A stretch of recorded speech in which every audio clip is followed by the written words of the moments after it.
So guys, kilala nyo ba to si Duke Frasco? Oo, ito. So, ito yan siya, son-in-law nung natalong Cebu Governor si Gwendolyn Garcia. At guys, grabe, nag-aaway na sila.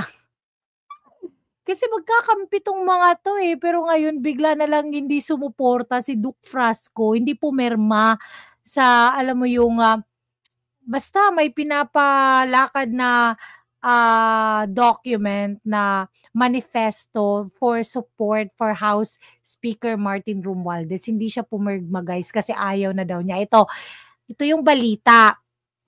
Duke Frasco ayaw na sa pamumuno ni Speaker Romualdez sa 20th Congress. Nako, bakit kaya ito?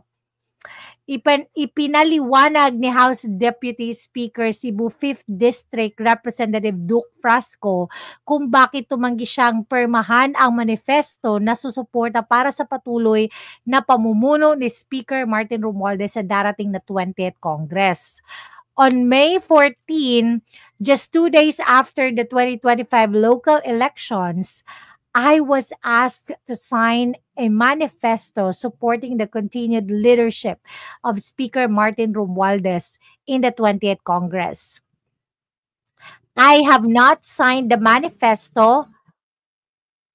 So, I have not signed the manifesto, and after careful reflection, I have decided not to. Saad ni Frasco sa isang Facebook post. So, giit pa niya, hindi na anya nasusunod ang panawagang unity ng pamahalaan ni Pangulong Bongbong Marcos. In recent weeks, quote, I have spoken with my colleagues in Congress, local leaders, especially from the Visayas and Mindanao, and most importantly, with my own constituents. A shaped frustration has emerged. There is deep disappointment that the unity our people once hoped for has been steadily undermined by political and personal interests, saad ni Frasco. The president has consistently called for unity, stability, and a government that delivers meaningful change. I firmly believe that the House of Representatives should reflect these values, not only through the laws we pass, but also in the leadership that we uphold. Our duty as public servants is not to advocate individual interest, but to serve the Filipino people. And as the president himself has said, the people have spoken and they expect results, not politics. Dagdag pa niya.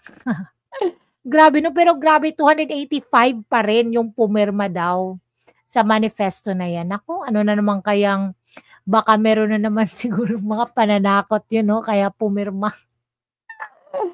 Kaugnay sa kanyang desisyon, hindi na suportahan ang pamumuno ni Romualdez, aniya, this decision is not about creating further division. I simply believe that the House of Representatives can and must do better. We should be a partner in building the country up, not a platform for further discord. At this critical time in our nation, I believe we need leadership in the House that unites rather than divides.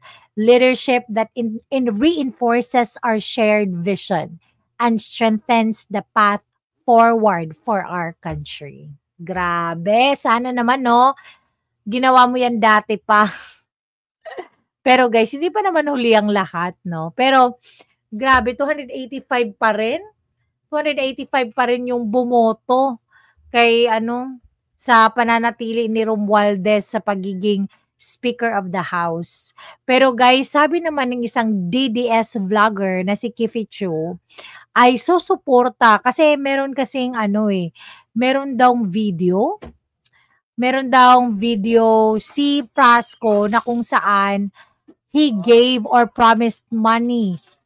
Video na kung saan si Romualdez daw gave or promised money for congressmen to sign the impeachment or something to the effect that he would give funds to congressmen who won't sign.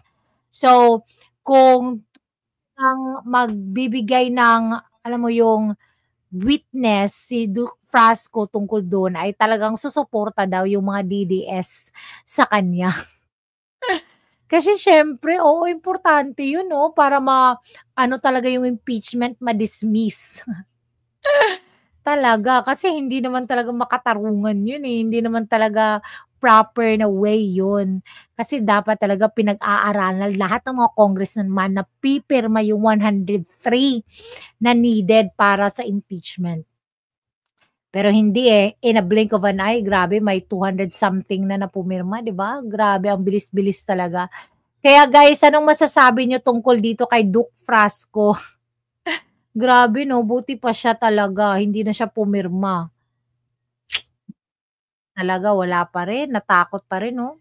Kaya guys, anong masasabi niyo? Don't forget to like and subscribe to our channel. Have a great day. God bless. Bye.